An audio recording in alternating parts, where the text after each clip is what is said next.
Good afternoon, everyone. Before I call the meeting to order, I'd just like to say I hope everyone had a happy new year. Everybody looks pretty happy here, so with that, we will now call to order the January 11th, 2022 Durant City Council meeting. And I hope James Dalton's here to give us our invocation. And Danny, you'll give our flag salute. So would everyone please stand for James to give the invocation? Let's pray. Dear Heavenly Father, we thank you for the day and the beauty of the day that we enjoyed. We thank you for the breath of life you give us and the health you give us, and the fact that we can come together in a free country and do your business as a city, Father. Lord, we pray for wisdom as we look at all of the aspects that are involved within our city. We pray that we have a spirit of one accord, Father. Again, we want to thank you for every good thing. We thank you for our families. We lift those up to you. We thank you for our counsel and their willingness to serve. Lord, we thank you especially for your Son, Jesus. It's in his name we pray. Amen. Amen. Please remain standing for the Pledge allegiance to the flag of the United States of America and to the republic for which it stands, one nation, under God, indivisible, with liberty and justice for all. Please be seated. Would the clerk please call the roll? Councilmember Brittingham. Here. Councilmember Miller. Here. Councilmember Morris. Here. Vice Mayor Shear. Here. Mayor Groby. Here. We're all here, so that's a good sign. Okay, the first item, we're going to do a presentations of Employee Service Awards for the fourth quarter 2021. So I'm going to ask everyone to let's walk down front to give these awards, and everyone will follow me.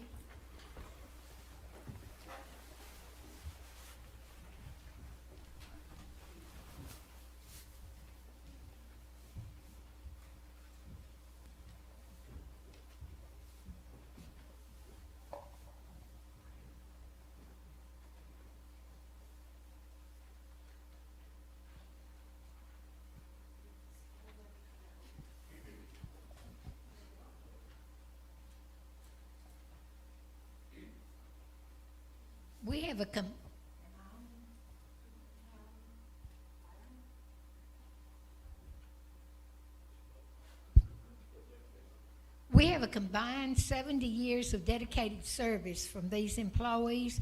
We have two that will not be in attendance tonight.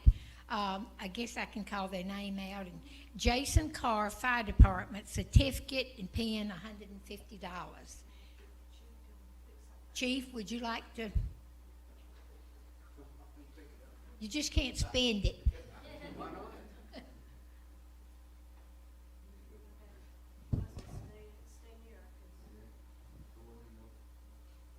Next. Our next one goes to Jeffrey Orlando II, Fire Department, certificate pen, $150. He's not here? Okay. Well, you just racking up, aren't you? Yeah. Our next one is, these are 15-year pins, by the way. Aaron Walkup in IT, Department of Certificate pen, and $150. And Aaron is not here tonight. I think he had a previous engagement.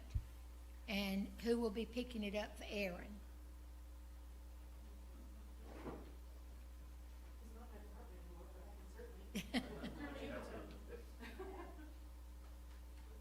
We have one 25-year pen, Darrell Jones, Water and Sewer Line Management Department, plaque, certificate, pen, $250. Darrell, are you here? He's not here, but I'll pick that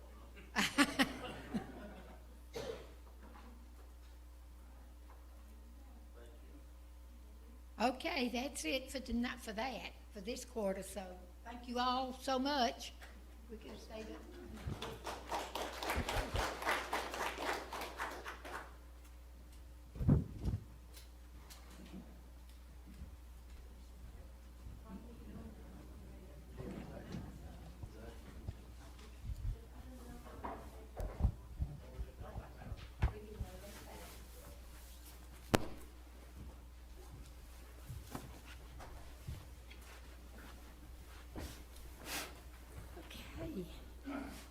to citizen comments. We had no sign up, so we shall move on. To our first order of business is consent items. And under the consent items, we have A through C. So we can either accept these all as one, or if anyone wishes to pull one out and discuss it, we can do that. Do we have any discussion on this, or a motion? I motion we approve consent items. We have a motion. Do we have a second? Second. We have a motion. We have a second. Call for the vote.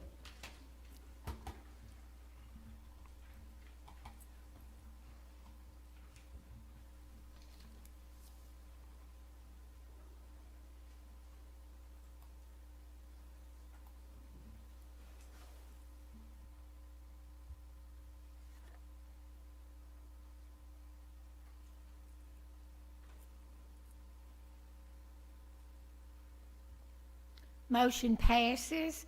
Number 3, information items. If anyone has any questions, you may ask so at this time of any of these reports, or we shall move on. Anybody have any questions? We will move on to number 4, administration. Number A, discussion, consideration, and possible action on ordinance 0-2022-02, repealing the occupation tax, amending the code of ordinances of the city of Oklahoma, Durant, Oklahoma, and declaring emergency. Discussion? As requested by council last month, this ordinance was prepared to repeal that business license, and that's what it does. So. Any discussion? Call for a motion?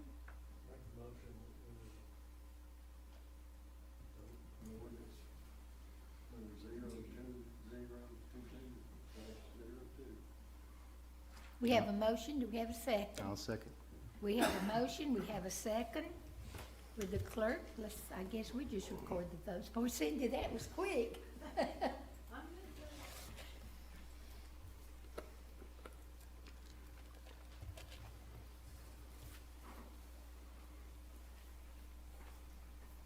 Motion passes. 4B, discuss. Section 2.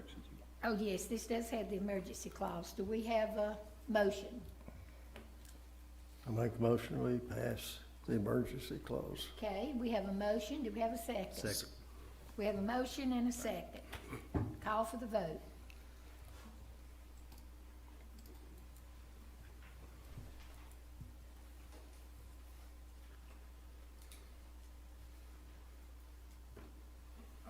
Motion passes.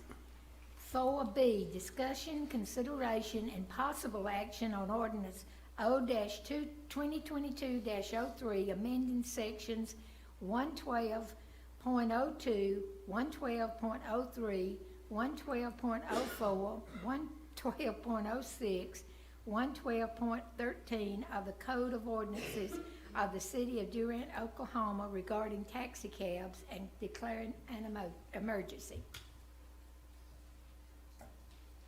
This ordinance was prepared by the city attorney to bring our taxi cab ordinance up to date with the surrounding cities around us. It was very dated. Any questions? Any discussion? Call for the vote.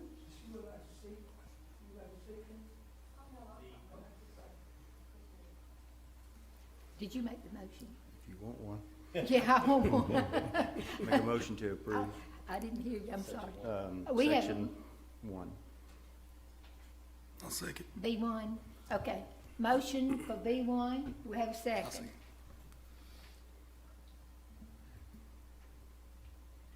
I'll second. Okay, we have a motion, we have a second. Call for the vote.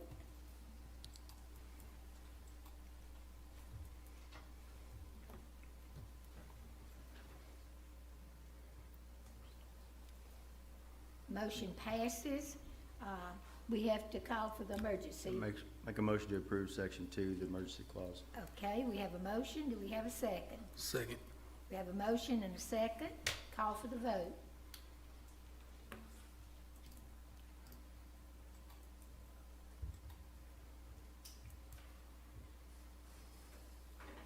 Motion passes. 4C, discussion, consideration, and possible action on the use and allocation of the American Rescue Plan Act's funds of $1,630,669.39 received to date. Yes, ma'am. There are 4 different categories in which we can use funds. 2 of those really don't apply to us in the city of Durant.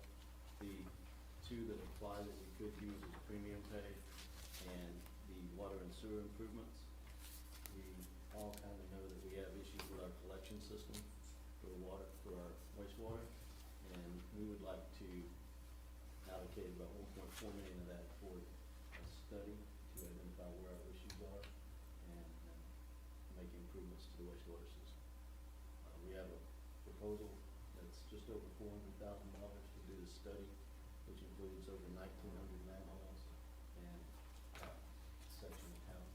We believe there's the biggest issue of infiltration. Well, the engineers believe they're the biggest infiltration issues.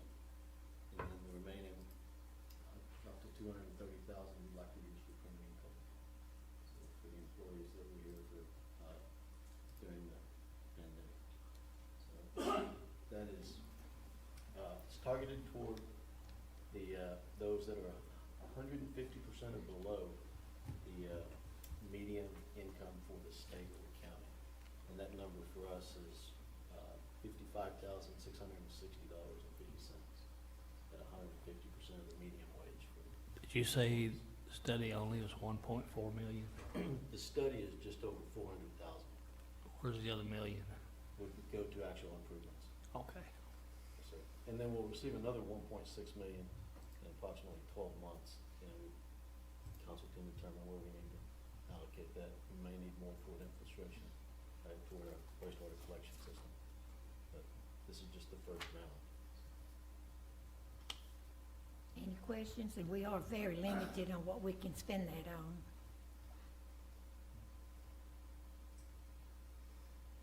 Any discussion, any questions?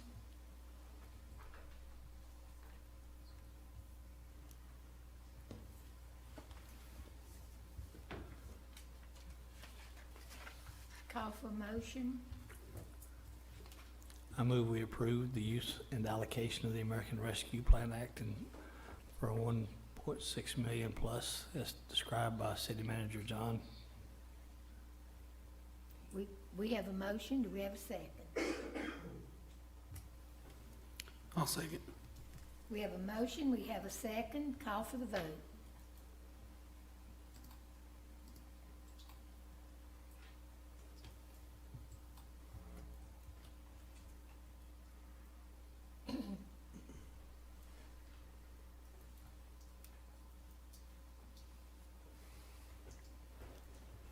Motion passes.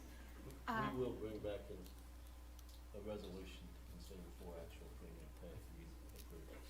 Okay. So, Okay. thank you. Thank you. This is no emergency. No, ma'am, no emergency on this one.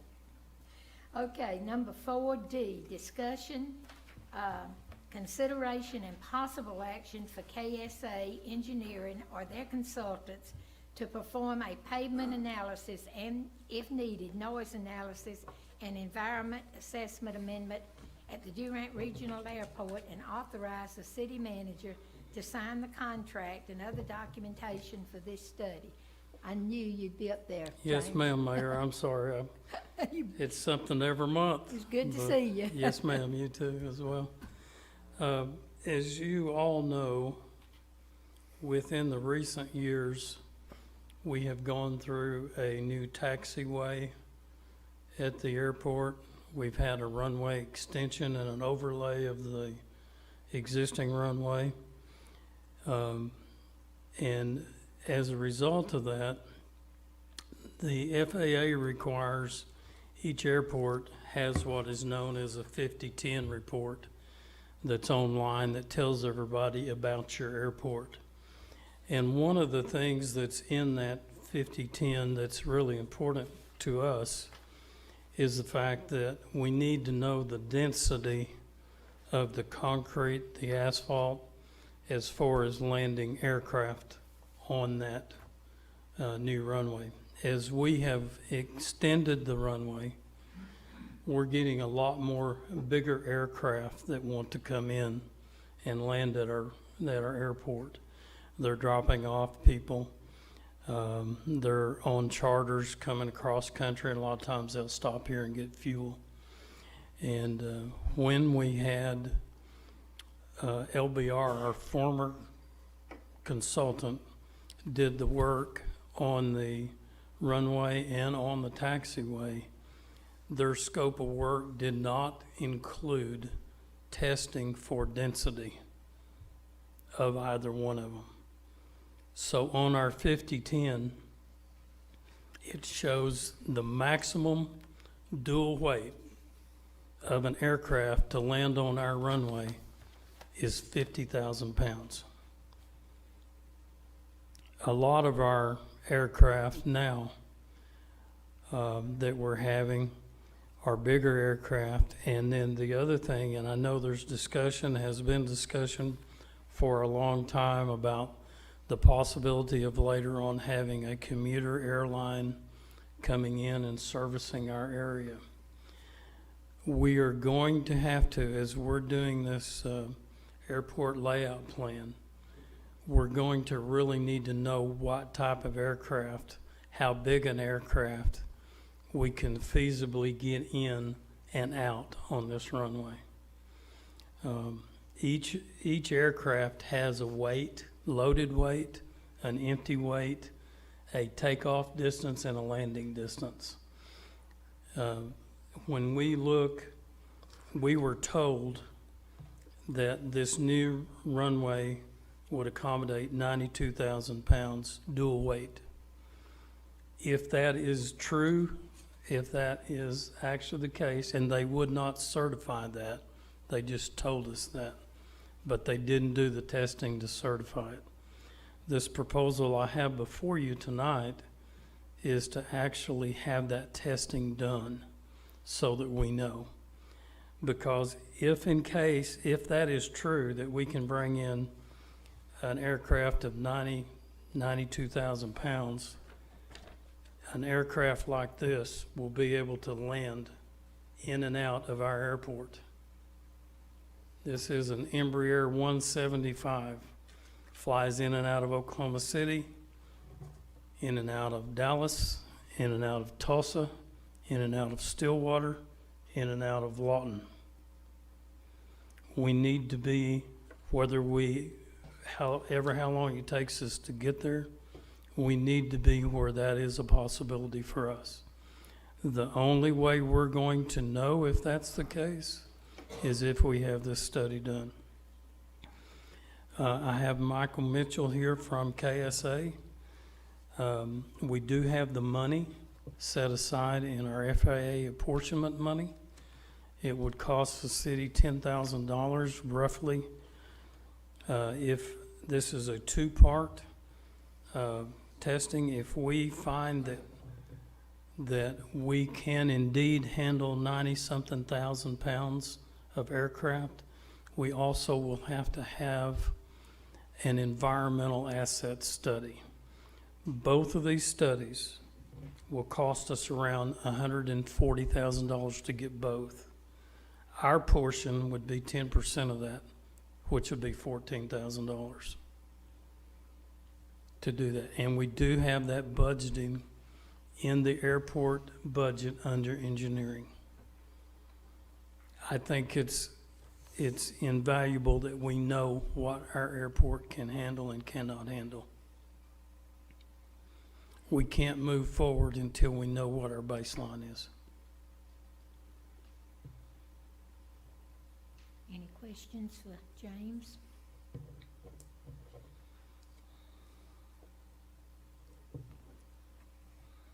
Are we ready? Go ahead. James, I would have thought when we had the runway extended, someone could have told us that. Is that just not normal or what? Mike, I wish I could answer you that. That project has gone through 4 administrations and four people over that project. I'm number 4. but the original contract initiated out of 14. And I don't have any idea why they did not include that in the scope. I would really have loved to know that. I guess at this point, it doesn't matter why, we just need to. Yes, move sir. forward. And that's kind of where we are. And that's the reason I wanted to bring it to you. We really can't move forward with all the plans that we want to do until we establish that baseline and know really where we are. Because that can change what our priorities are in the future. It seems with the price of $14,000, we almost can't afford not to do I it. think it's a good investment. I really do. Any other questions? Call for the vote? I make a motion that we approve, having KSA Engineering, perform pavement analysis and if needed, noise analysis at the airport. We have a motion, do we have a second? I'll second. We have a motion, we have a second, call for the vote. Are we having technical difficulties? I think it's gonna let me vote. Maybe. Maybe.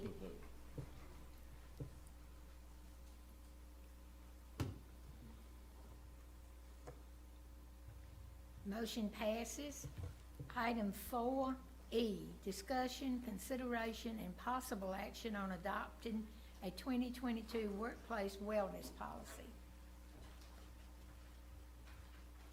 That would be me. Ms. Becca is quarantined.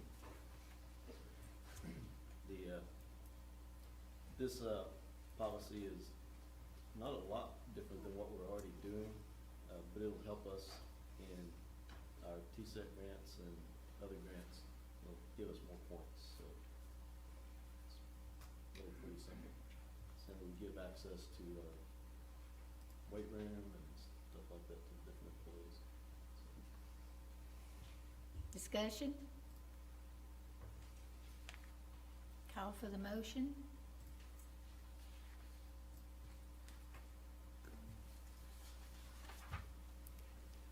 Make a motion to approve the 2022 workplace wellness policy. We have a motion, do we have a second? Second. We have a motion, we have a second, call for the vote.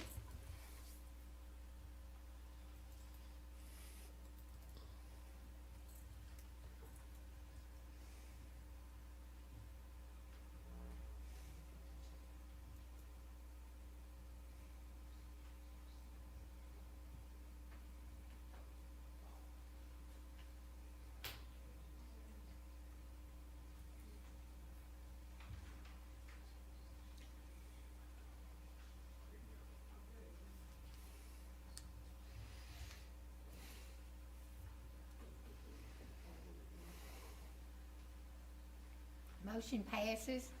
4F, discussion, consideration, and possible action on adoption of the 2022 Citizen Participation Plan required for 2022 Community Development Block Grant, CDBG application and projects. This is required for the CDBG. It's done annually. It's just updated and reapproved. So, Any discussion or call for a motion?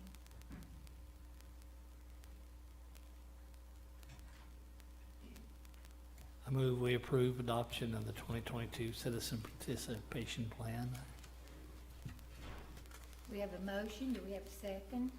Second. Have a motion, we have a second, call for the vote.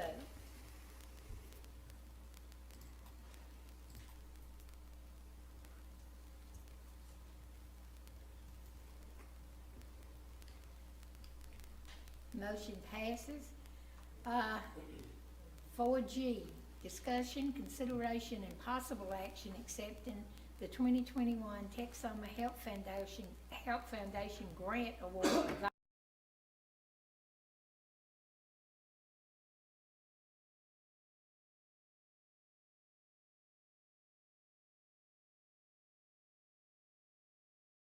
GA. yes, ma'am. We had applied for $90,000 in grant. We were awarded $40,000, and it's to offset the meal service at the senior center. questions or discussion? Call for a motion.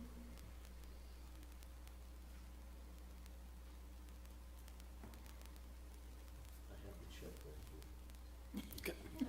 that.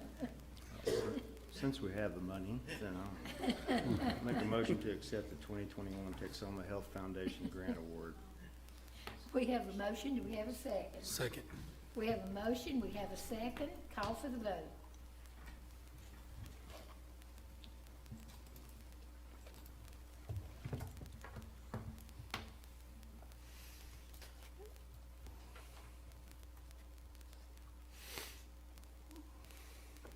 Motion passes.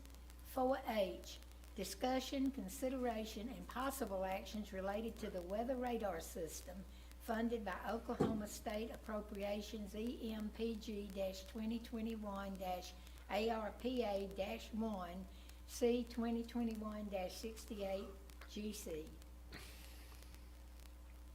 Yes, ma'am. This, as we all know, this is a very needed project in the state. In September, you awarded the bid to EEC.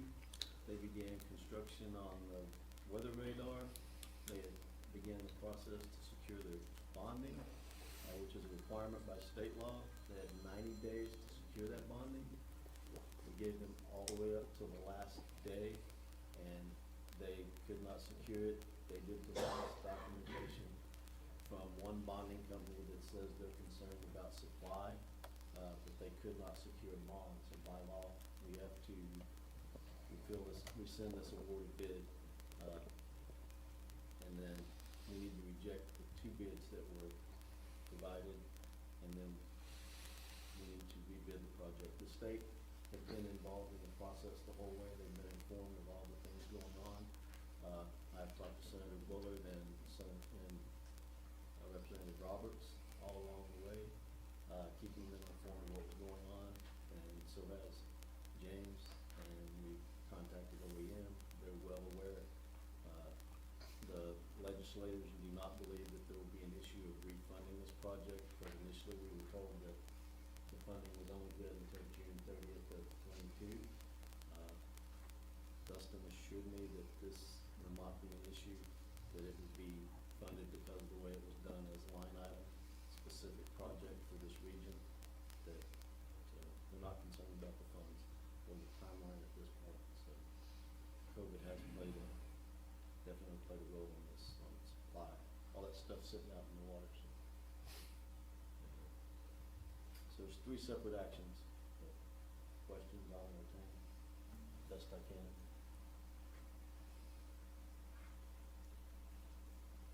Any discussion? Do I need to vote on that part? We need to vote on that part first? No, ma'am, just the three Okay. items individually. Okay.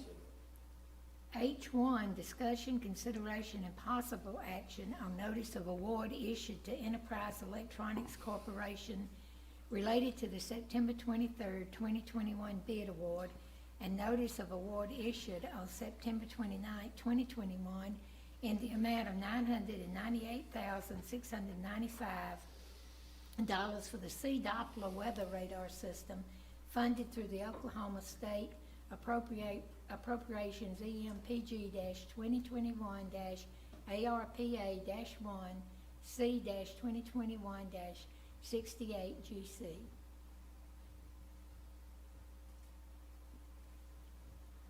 So are you saying you need a motion to deny this award or rescind? Rescind it. Yes, sir.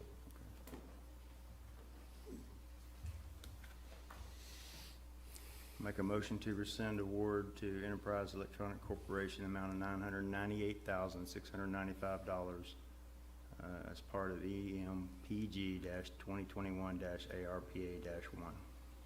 We have a motion, do we have a second? Second. We have a motion, we have a second, call for the vote.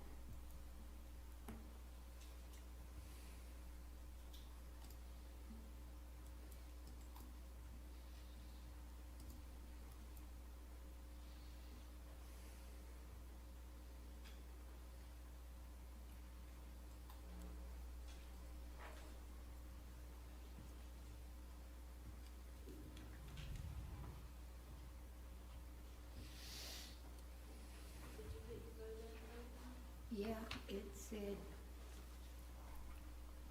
rescind, and I checked yes. It disappeared, so, did you get it? Motion passes 5-0 to rescind. The reason that we need to reject all bids is because the other bid was not competitive, and so we could not award to that bid. So, and since the bonding was not secured, we need to reject both.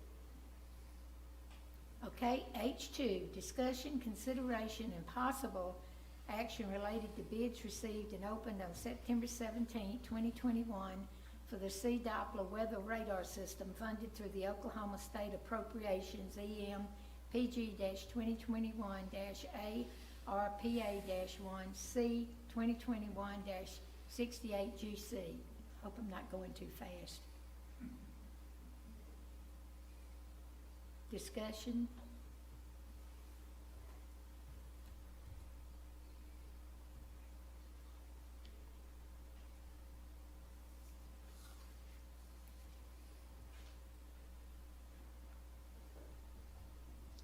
Is this to reject? Okay, do we have a motion to reject the bid? I'll make the motion, we reject Okay, the bid. we have a motion, do we have a second? Second. We have 2 seconds, I think. Call for the vote.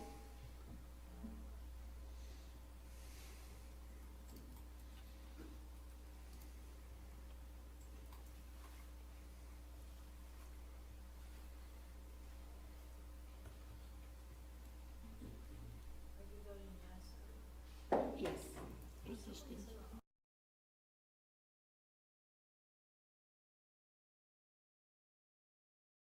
Motion passes.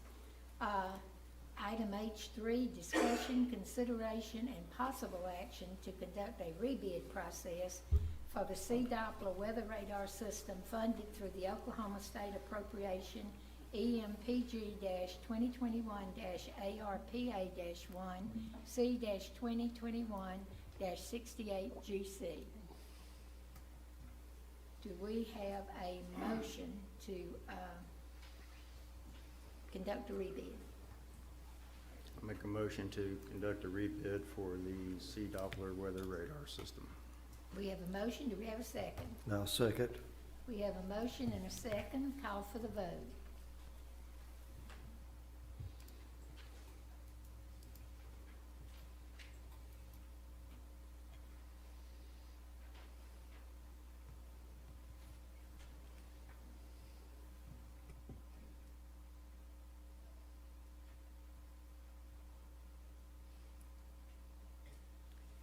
Motion passes.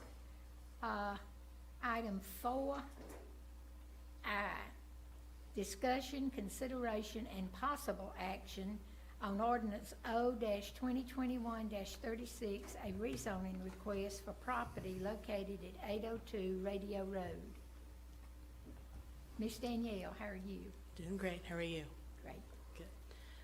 This is a rezoning request from the applicants at 802 Rodeo Road to go from agriculture to C3. At the last planning commission meeting, it was recommended for denial of the rezoning. The reason behind the denial was primarily because of it being a spot zoning, because there is no other commercial property within any distance of that particular property. If you have any particular questions about the item at all, I'd be happy to answer them. And the applicant's here if you have any questions for him. Okay. Did we want to ask Kevin and them to come up? Kevin, would you like to come up and further explain, or? Thank you, Danielle. Together we'll hear both of you. Philip, then we'll have you up. Thank you. That was our, as Danielle said, it's a spot zone. So that was our one main reason for denial.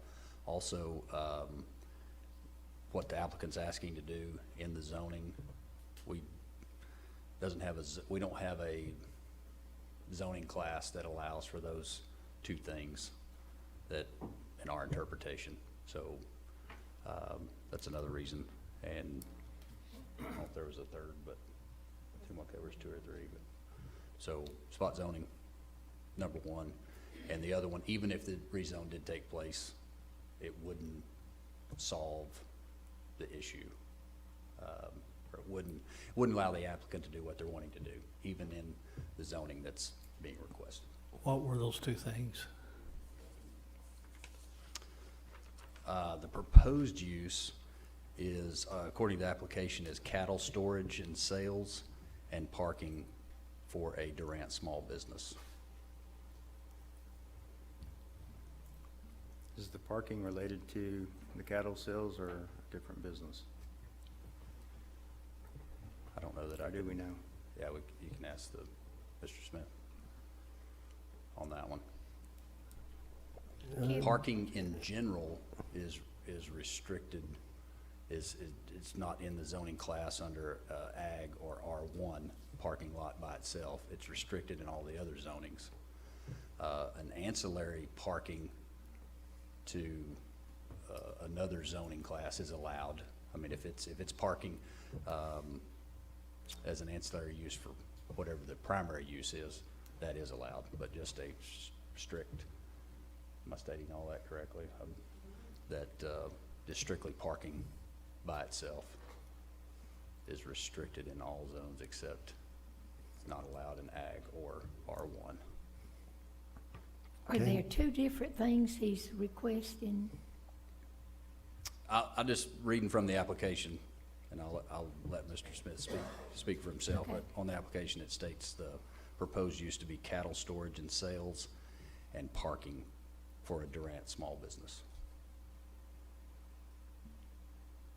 Maybe we could- Define cattle storage. I'll let Mr. Smith define that, so. And I will say that we were trying to look for a way forward, but we couldn't see that this was it. So, but I'm happy to, I'll let Mr. Smith speak to those questions, and I'll answer any more if you have them.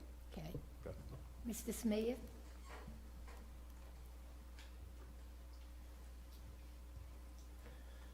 Thank you. The cattle storage would just be, I buy feeder calves, and then I feed them out, and then if somebody wants to buy one at that property, then I sell it at that property. Mainly, it's just storage of the cattle that's, for the property use. What size is the property?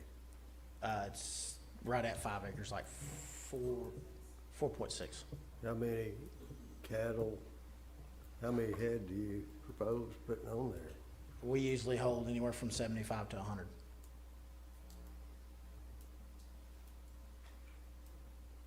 It's, it does sound like a whole lot there, but they're on a rotation. We bring them in, condition them, feed them, take them to the sale barn. Bring them in, feed them, condition them, take them to the sale barn. Whenever you're reconditioning them, I'd have to I guess I could get an opinion from Doc Mills or Doc Ferguson, but whenever you're conditioning them, all you want them to do is eat all the grain and all the hay that they can eat. You're just adding weight to them, is what you're So doing. it's a feedlot, okay. How long do you keep them?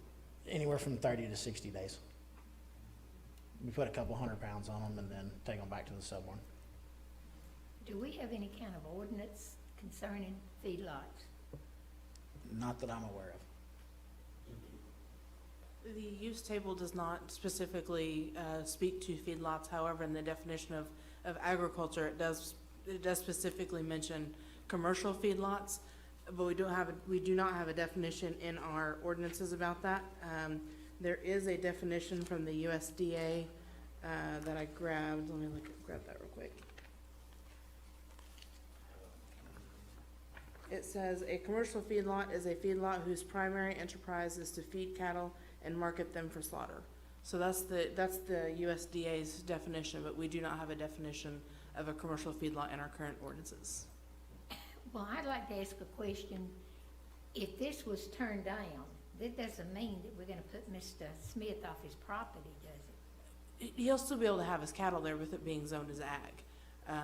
It'll be able to be what? The way, and Mr. Smith and I talked about this earlier this week, where he was, had a person that was wanting to sell he was wanting to buy a cow from him, And with the way ag is, you can sell a cow off of your property and even hold cattle on your property. I think the sticky area is not having a definition for commercial feedlot within our ordinances and having something specific to be able to apply for that specific use, if you will. But having cattle on an ag zone lot, there's nothing saying that they can't. And that's generally what you'd expect to see in agriculture. Was there any limitations to how many cattle? That I do not recall off the top of my head, to be honest. I don't believe there is, but I'm not, I'd have to go back and double check. So he could have 1 or 500 on 4.6 acres?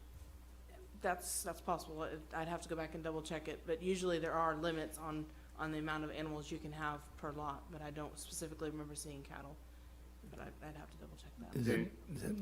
Is it not a fact that feedlots and slaughterhouses and a couple other things are restricted and prohibited from an ag lot? Correct, and that's within Okay. that definition Okay, that I which is mentioned what it earlier. is now, right? Right, but there, with not having a definition of a commercial feedlot within our ordinances, what do we consider that is kind of the sticking point, I feel like.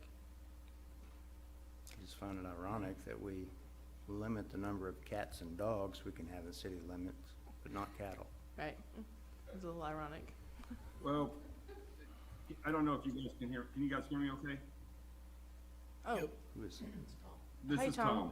yeah, You might not be able to see me, but our ordinances in 157.006 do say that you can't have a commercial feedlot in an agricultural area.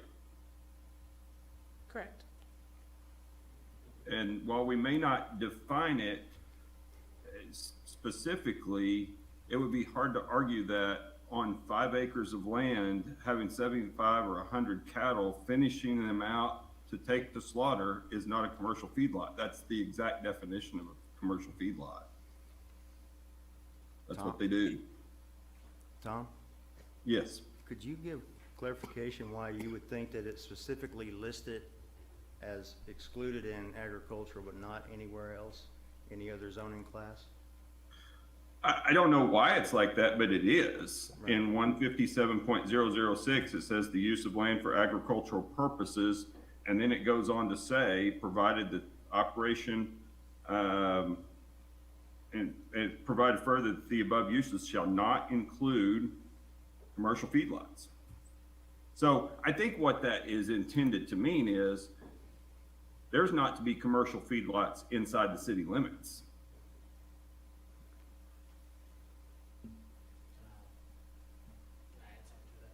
Yeah, that'd be great. Can I borrow your definition by chance? Okay. The USDA definition that Ms. O'Neill read stated that their definition of a commercial feedlot is the enterprise is to feed cattle and market them for slaughter. I don't market the cattle for slaughter. I'm just a reconditioning facility.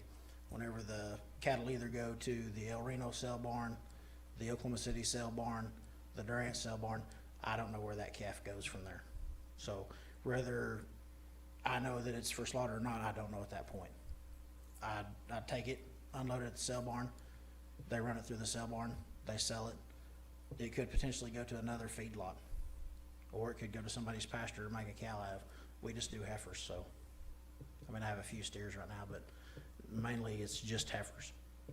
So, like I say, the USDA term of a commercial feedlot is the marketing of cattle for slaughter. So here would be sort of a devil's advocate on that. The marketing is not what makes a feedlot. It is having a high concentration of cattle in a small area being fed out to be slaughtered. If I live next door to Mr. Smith's property, I don't care whether he's marketing them or not. It is a feedlot regardless of who is actually marketing them. And I think that's the reason why it is in the zoning section of the ordinances like that, regardless of who's marketing them, who's selling them at the sale barn. The important part of a feedlot is the activity that is happening on the property, not what's happening in an office somewhere remote from there. That being said, I guess my answer to that would be, there's not a definition of how many cows by city ordinance that can be on the property. It would be no different if I had the adjoining 55 acres behind me. There's still no ordinance that says how many cattle I could have on the property. So I would have to disagree with Mr. Markham. I mean, we have the USDA, which would be the definition of what a commercial feedlot that they said that I couldn't do. But like I say, there's not an ordinance that states how many head of cattle I could have on the property. But are we talking about two different things? You want the feedlot, but you also want to be approved for commercial parking. Yes. So this, I mean, is this something where you could approve one part of it and not the other? I guess before we move, is the parking that you're requesting in the application, is it in direct relation to the feedlot? Both. Or what you're doing out there right now? Well, it would be both, because I mean, I'd have to park commercial stock trailer there and commercial, a semi trailer. I was at the planning commission. Yes, sir. And had the benefit of listening to the Yes, sir. background. I would like it if you could go ahead and tell the council your kind of background when you got that property. And- I've leased the property since 2010. I started a trucking company in 2008 here in Durant. I purchased the property 13, somewhere around there, 13, 14 is when I purchased the property. That property has always been used for a commercial business, whether it was Cyclone Propane. There was a diesel mechanic in there, and then we've always used it for my trucking company. I think it's been brought to light again recently this year, or actually last year, of us being there. Under two previous administrations, it had been brought to light too. Under Ms. Shear, whenever she was the city manager, it was brought to her attention. And then under Mr. Rundle, it was brought to his attention. They've let us work under different, or park there under different ordinances, is what they've let us do. I mean, nothing has ever been, enforced of us parking there. I mean, there's a couple of different ordinances that the city, approved several years ago, that I interpret, that previous city managers have interpreted, that we were allowed to park there. It would be 72.06, Section B. It says that as long as we're parked entirely on private property, to where we don't obstruct the street, signage or anything like that. That's what two previous administrations have allowed us to do, was under 7206. And that's under truck routes and truck parking. Are you doing truck repair maintenance just on your own trucks? Yes, or- just on or- ours. or- On ours, or, I mean, I don't charge nobody to come there if they want to work on their truck. Like if, say, Mr. Brittingham had a semi and he wanted to use my facility to work on it out of the weather, I would allow him to come and work on it. If we were personal friends, it's just personal friends. I'm not going to allow anybody to come there that I don't know. But you're not doing the work on other people's trucks? No, they can work on their own. Just your own? I don't even really like to work on my own, but I do to save the mechanics bills and all that and everything. So yes, we do work on my own trucks and trailers. You mentioned that Cyclone, and I believe someone else had that prior to. Do you know how far back it goes, is being utilized as a business on that tract of land? Cyclone built the building in 2008, 7, somewhere around there. Building has been built between 08 and 10. Yeah, that's whenever Cyclone was there. The ironic part of it is, whenever previous businesses have been there, the city has collected sales tax from previous businesses that have been there. I would have thought that if there was an issue, then it would have been caught at that point that the city shouldn't have been allowing us to, do business with sales tax. What prompted this request for rezoning? I got a letter from Community Development.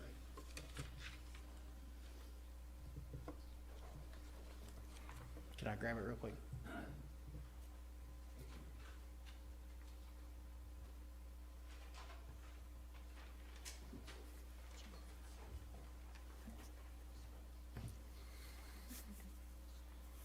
Now with that letter there, I think it was presented to the Planning Commission that they just pulled that out of the air to write us in violation for. That violation doesn't.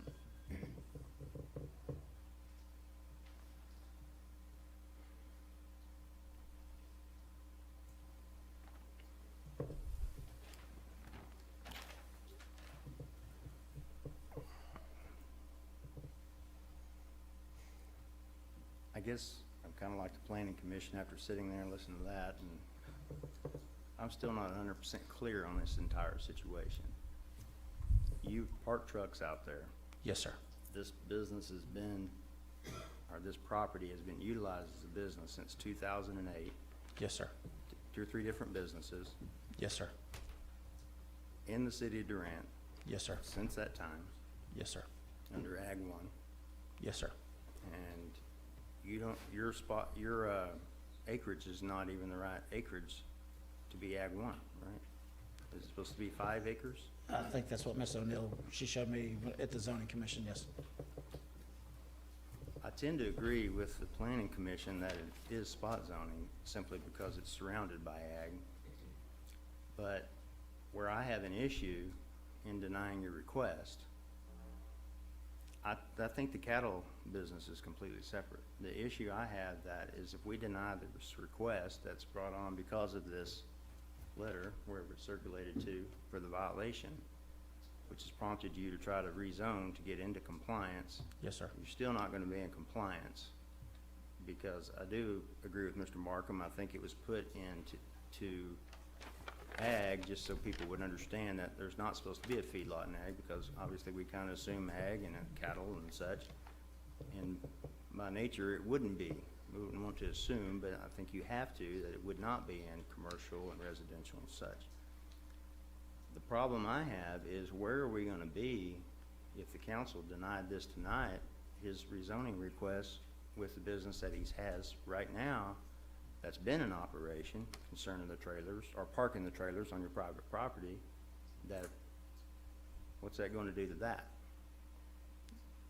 You know, Because technically, I think it probably goes to Danielle to answer that instead of you, Mr. Smith. Are you following my line of thought? I am. I don't want to deny him tonight and completely put him out of business and him not be able to use his land for what he has been using it concerning the trailers. Right. The violation came about from a complaint from a citizen that was having a business being ran off of there. When staff went out to look, there was a sign that clearly say it was a transportation company. And we looked to the ordinances trying to find something that indicated whether or not it was where we could put a trucking company. The closest we found was either using a motor service repair or the motor transit deal, which is a completely deal.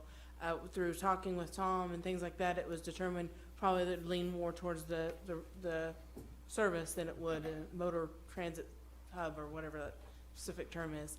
And that is where we sit there and was like, okay, well, if it's not supposed to be an ag, clearly, because it's a trucking company, then either way, there's a violation there, because it's more of a commercial business or industrial, however you want to look at it, versus an ag. And so that's where the violation came from. Now, how to fix it, he already removed the trucks off that property. And so last I heard from Sean is that the violation was corrected. You move the trucks or the trailers? From what I understand, everything that was in violation was moved off, from what last I talked with Sean. So this violation, was it for the trucking business that you guys assumed with the sign, or was it for the cattle? It was for the trucking business. We had no idea that there was a cattle operation going on. I drove out there last week, and it's pretty obvious you got cattle out there. More than what I would expect, you know. on that acreage. Depending on which day it was there. But I would not have had you not explained the week prior. Probably, depending on what day you Yeah. was there last week, there was probably approximately 100 in. Councilman Brittingham, I certainly understand your point of view on that as far as being, there for a long time.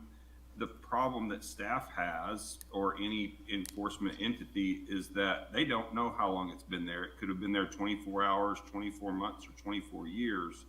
But if they get a complaint, there's a violation, they're obligated to cite that violation, and then, because if that's the line we draw, is that it's been there for a while, when does it become okay if you can get by with something, not necessarily trying to get by with something, but if you get by with it for X amount of time, you sort of become grandfathered in? And if you're the neighbor that lives next door to a piece of property in which there's a violation going on, I don't think you'd be happy about sort of a de facto grandfathered state. And that's the problem staff has when they go to enforce something like that, if they have to consider how long something's been there. Can I add one thing? Mr. Markham brought up he's brought up twice now, of living next to it. The community development office has to notify, the property owners. They have to publish in the newspaper and all that and everything. Just on my side, nobody contested it to the zoning commission. Nobody contested it that was notified by the newspaper. I understand what Mr. Markham was saying, about if you live next to it, if you live next to it. They were legally notified if they wanted to contest, the rezoning of it. It was published in the newspaper, and it was sent by mail.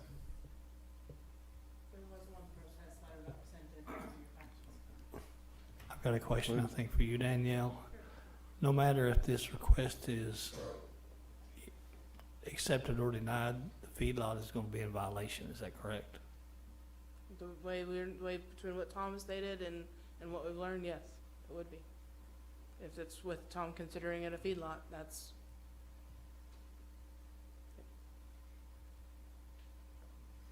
When did you start putting cattle on there and maintaining a cattle storage? Several years. There's always been cattle in the back. This amount? Do what, sir? 75 to 100 head? Do what, sir? 75 head to, We've always had numerous head there, yes.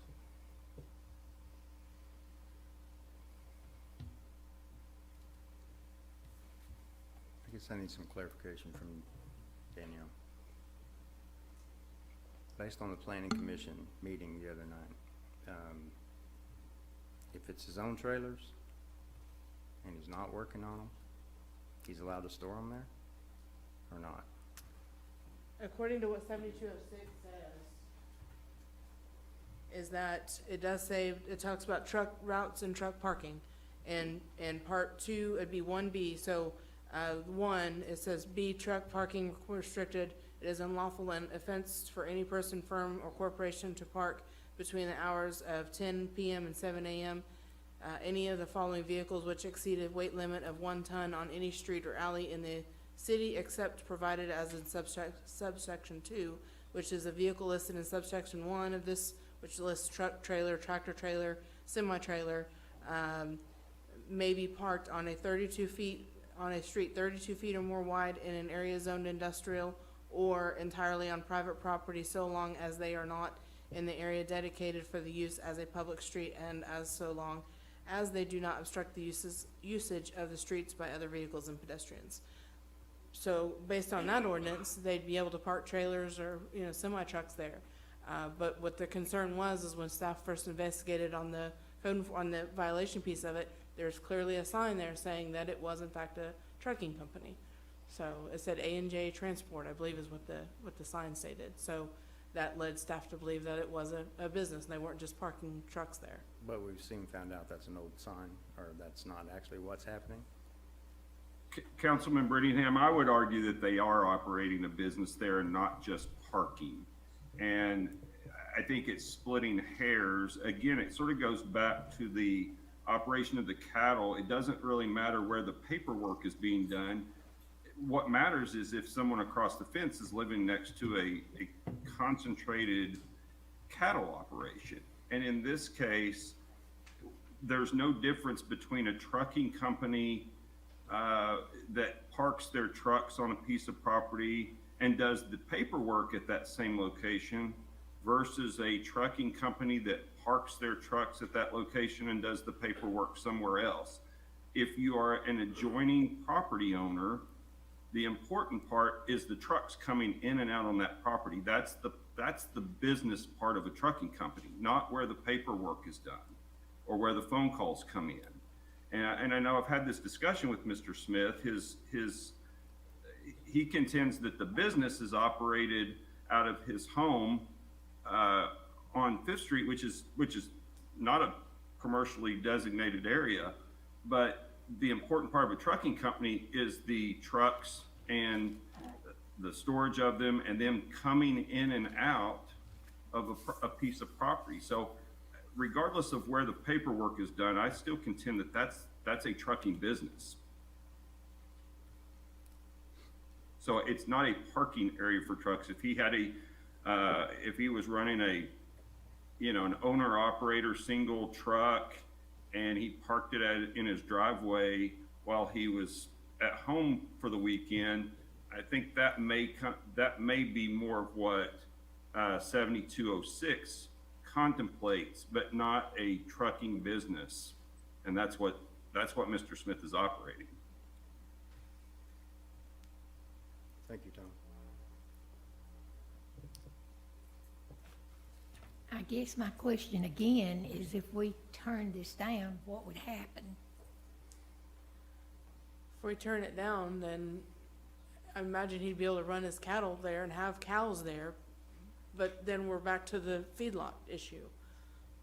That's the question I feel like that is there with what Tom stated, that he does consider that a feedlot. Then my guess is he'd have to remove the cattle as well. And that would basically put the man out of business. But from what, yeah, I mean, that's, if he's can't have cattle and he can't have the trucks, that's kind of what it would lead you to believe, yes.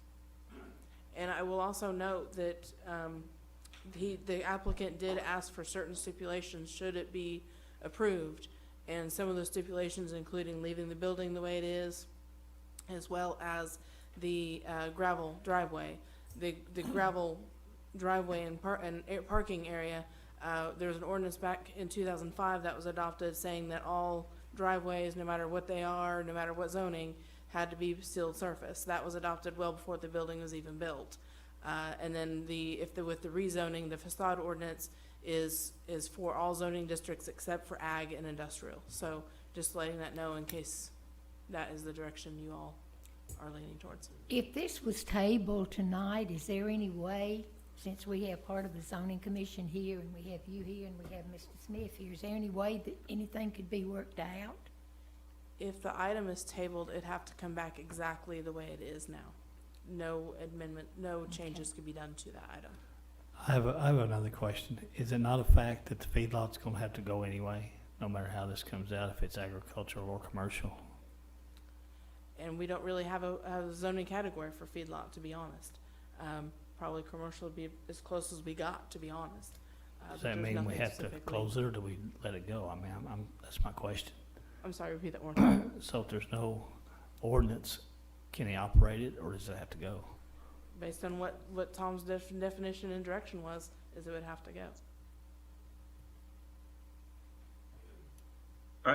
Councilman Morris, I think that's right. I mean, and I don't think that's a big stretch to imagine that at some point, your predecessors said we don't want feedlots in city limits. If it's not, if a feedlot is not allowed in an agriculturally zoned area, pretty clear they probably didn't want one anywhere in the city limits. And as we've been talking, I looked at some USDA definitions of feedlots, And it does say a feedlot is the final stage of cattle production, which is exactly what Mr. Smith has defined it as. And it goes on to say it provides a confined area for feeding steers and or heifers on a rotation of grain, silage, hay, or protein supplement for the slaughter market. It doesn't mention marketing. Again, so I agree with you, Councilman Morris. If you denied this zoning, it's a possibility that there would not be, that Mr. Smith couldn't operate his cattle operation there at all. Would he still be able to operate the business part with the building and parking there? Mayor, I don't know the answer to that. Ultimately, somebody else will probably have to make that decision. I would say no, because I think he's still operating a trucking business at that location, regardless of where the phone calls come in or the paperwork is done. The significant part of a trucking business is the trucks. And so I would contend that he's still operating a trucking business there. He may contend he's not, and he's operating that business somewhere else. So I think under our ordinances, he could not operate that trucking business there.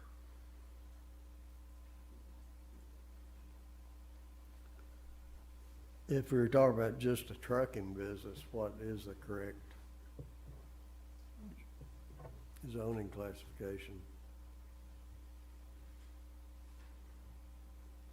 So one thing I did is I was also trying to figure out what exactly meant by the motor freight terminal, which is something that we talked with Tom about previously. So I went out and found some different cities and what they consider that. A motor freight terminal in the large part means a building or area in which freight is brought by motor truck, is assembled, stored for routing and interstate shipment by motor truck, which sounds to me like a trucking company, to be honest. And with that definition, the motor, that was within industrial. I'm trying to remember which one I marked it. That is I-2. It's considered I-2.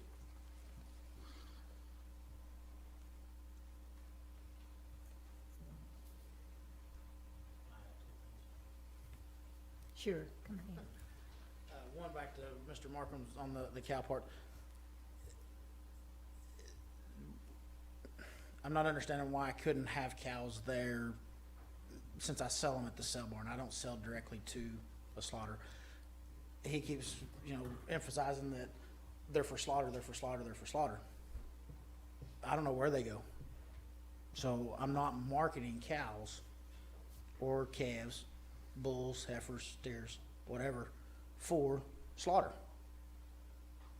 That would be marketing if I was direct with Tuckers, for instance, if I was gonna sell my cattle directly to Tuckers, and then, that would be marketing for slaughter. I market to the sale barns. I mean, I have all kinds of documentation where I sell at Durant and Ada and everywhere else. So I don't feel that I'm in violation of the feedlot ordinance just due to the fact of I'm not marketing them for slaughter. Because anybody that buys it at the sale barn, they could take it home, make a cow out of it, make a bull out of it. It's not, just because I feed it, recondition it, doesn't mean that somebody's gonna eat it at that point. I mean, I don't know what they do with them once they leave the sale barn. I like that's kind of neat. I mean, putting 75 to 100 head in less than 5 acres is a feedlot, in my opinion.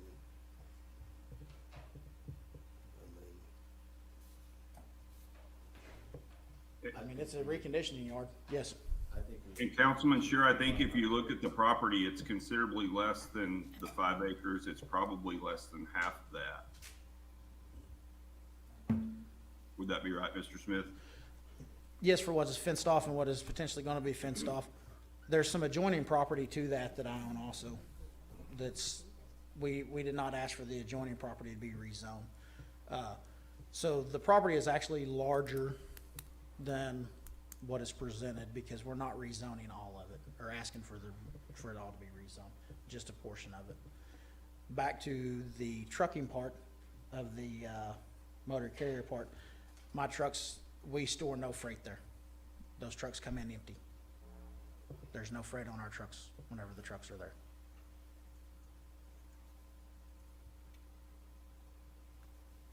One reason is my insurance company requires it to be under a locked facility. So we deliver and then we come in from there.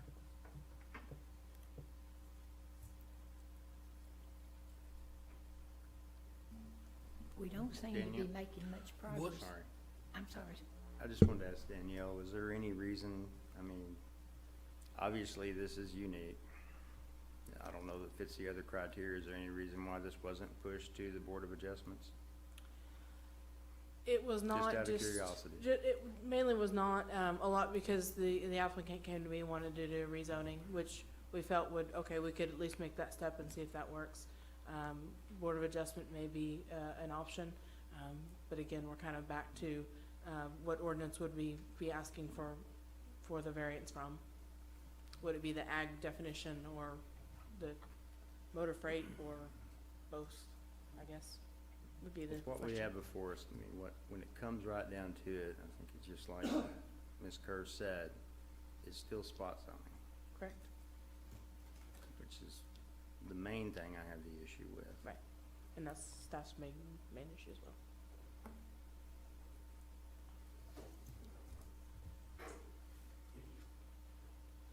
Council, I'd like to approach for just a minute if I may. As you know,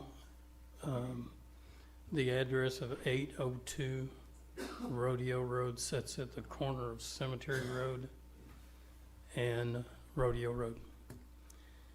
In FAA Circular AC 150, 5200-33B, talking about livestock production, confined livestock operations, i.e. feedlots, dairy operations, hog or chicken production facilities, or egg laying operations, often attract flocks of birds such as starlings that pose a hazard to aviation.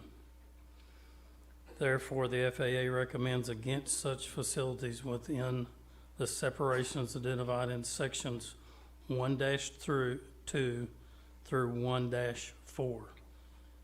The area of separation is 10,000 feet. If you'd like, this is Mike Mitchell with KSA. Any questions about that? That lies right to the northeast corner of the airport. Probably with the flight pattern within 1,000 to 2,000 feet max.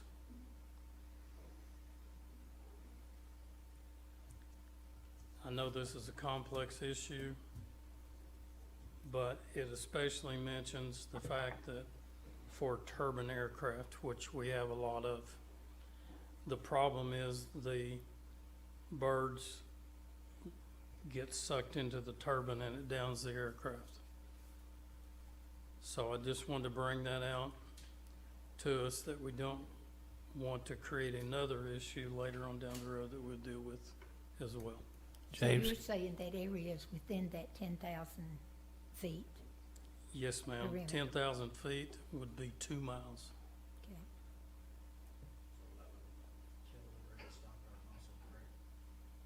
I don't know how far they are.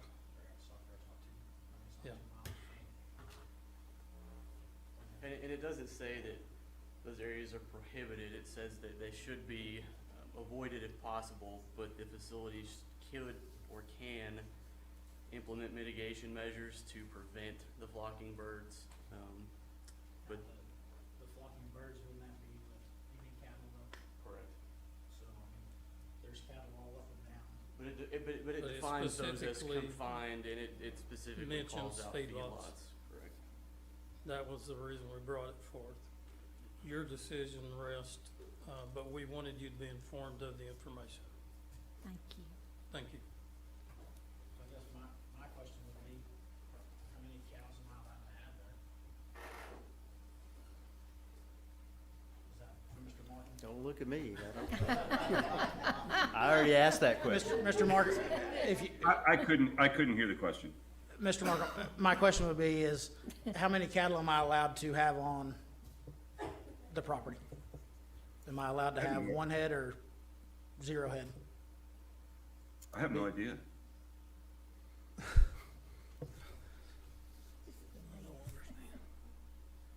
Thank you.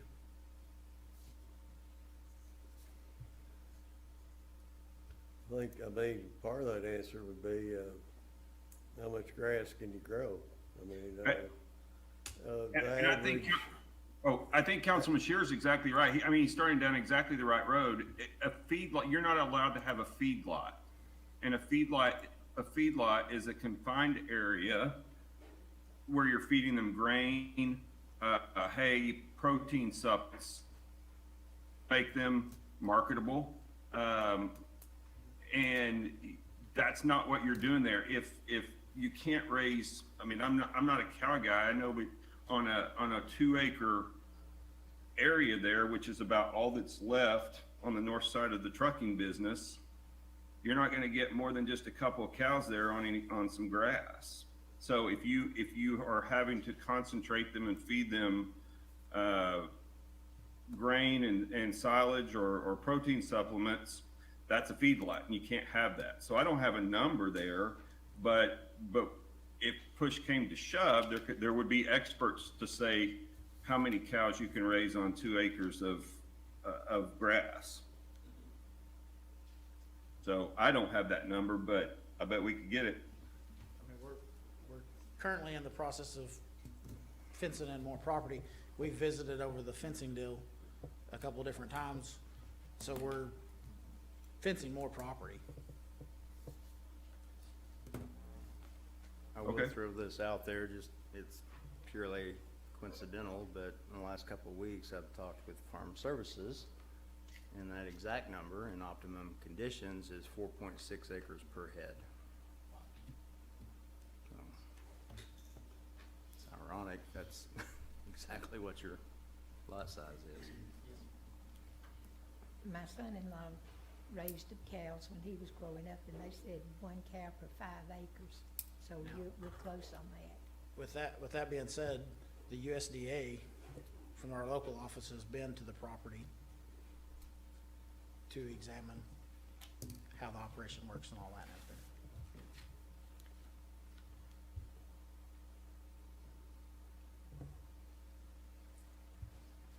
I will say this, it doesn't seem like we're getting anywhere on this, so we're gonna need to do something. Either vote or table it or Can I add one more thing? yes. I don't have an issue with not having the cattle there. That's, I mean, if that's what the council wants to approve is that, or to say that you can't have cows there, whether it's for the FAA reasoning or, as Mr. Markham says, I have too many head on such a small property. I would ask that the council would not disapprove me to continue with the business that I have. That is my livelihood. I understand that it is, I guess, causing an issue. I don't have an issue with removing the cattle from the property. Can we do that since the way it was presented to us? Danielle, Kevin, the guys, can we prove, because to me, it does seem like there's 2 separate issues, and if we could break them in 2. With that recommendation, I would have to have some time to remove them from the property. I think it's on tonight for approval of the rezoning or denial, and that's all you can do. Yep. That's what I thought. It come just as one deal. But you said it should be I-2. For the motor transit, if that's the definition we And choose, so again. C3 is not the correct classification. Correct, and back when I talked with Tom and this issue first came up, we didn't really consider it a motor freight terminal, but that was before I was able to find some definitions that kind of proved that it most likely was. I don't even believe Tom has heard those definitions until this evening, so, That would, you're right, it would still be a violation. With the C3 end of it, again, the matter at hand is to approve the C3 or not. With the C3, you're able to have an office and things like that. But with we don't have a definition in our ordinances for the motor freight terminal type of definition. That was. Can we fix that? I mean, it looks like we need to do some work. I mean, I don't wanna put him out of his truck. Right. They've been None of there. us wanna do that. Exactly, and that's. I don't want a feedlot there. Right, exactly. And I will let you know that we are working on getting the Title 15 land use ordinances updated and getting that process fully started. But in the meantime, yes, we can definitely get something to you before, actually by next meeting, most likely to have that, by next meeting to have that definition and some other things in there to kind of change this. Will or he help be able this to potentially. operate right now until we get that figured out? With the, like I said, with the letter violation that was there, and Sean said that the trucks were removed, I don't believe he can. But I would lean on Tom's legal interpretation of that, with there already being a notice of violation in place at this point. And really what's important is that, not that it's a trucking company, but it's any company. It's a company operating on agricultural zone land. He's not plowing, he's not cutting hay, he's not, doing anything agricultural. This is a trucking business, a commercial enterprise operating on agriculturally zoned property. So it's not the type of business, it's a business, period. Now, having said that, he's not the only one in town doing it, but that's also not the standard.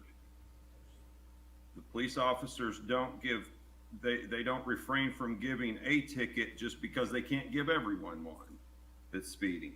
So it's certainly true that Mr. Smith's not the only one in violation by operating a business in an agriculturally zoned area, but it's the fact that it's a business operating, period, not what type of business it is, or even really how disruptive it is to a surrounding landowner.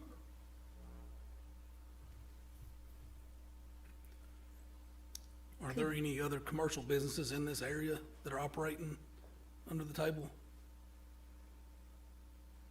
Staff went out and looked, and from what we could find, and John went out there this morning, and we talked about this morning as well, from what we can find, there are no signs indicating that there are businesses operating in this area. I do know that Code approached another company that was being ran, and that, to our knowledge, has been changed and fixed.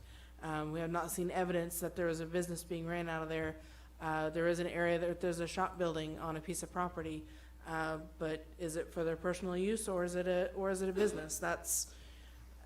There's no signs pointing to it that it is a business. When was that area annexed into the city limits? Mid-'80s. It was in the mid-'80s, sometimes when it was annexed in, and all of it was annexed in as ag. And then, you could also look at some of it some of those out there still may fall under the lot of existing record or non-conforming use, depending on when it was. But then a lot of that changes when the property owners change, or if the land gets split up, or anything changes, then that can eliminate that possibility of being non-conforming at that point. But non-conforming only comes into play if it was in operation prior to the zoning. Prior to zoning or prior to annexation, correct? Could we turn down the feedlot and have Philip work with the zoning commission and work with you to come back and try to have his business rezoned? So you could deny the request, and I know there's a time period of which if a request is denied that they couldn't reapply for the same thing. But if it's a different item completely, then they could. We don't think that makes us not look very pro-business if we're trying to But I put guess- people out of business. Madam Mayor, if he reapplies and he comes back with what you defined as the appropriate one, which is I-2, It's it's still spot zoning. Yeah, the same issue, if anything being zoned differently than ag, is still gonna be spot zoning, so Mr. Brittingham is correct. No matter what we do, no matter what zoning classification we use, it's still gonna be considered spot zoning. But there is other spot zoning in that area, correct? There's not. Now, it may have been done there may have been some that was zoned previously, but as far as actual spot zoning occurring, at least in the last 2 years, has not occurred. Now, there may have, like I said, I know there's some R1 and stuff out there. Again, right, and some of that is where it kind of, the R1 is usually the next logical step from agriculture, because that's usually what happens, is you go from ag, and it's ready for development. And I believe there was a plat that was once upon a time on file for that property, which is probably expired at this point, but, it's been several years, I believe. The one we were talking about the other day that they're gonna recondition on that R1 also down there. Okay, I'm unaware of that. I know that there was, someone said there was some cattle being ran, but again, you can have cattle on a piece of property. And I'm not sure where that came out of on that, and I would let Sean and them know, but I don't know where that went to. But yeah, so no matter how we look at it, we're still gonna be looking at a spot zoning situation. Guys, are y'all ready to bring this to a vote?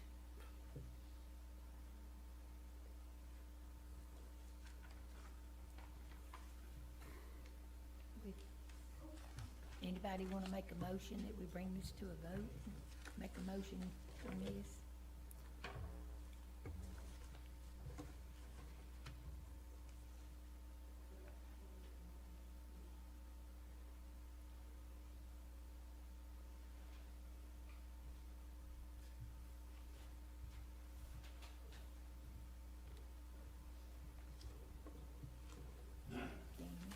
Anybody wanna make a motion?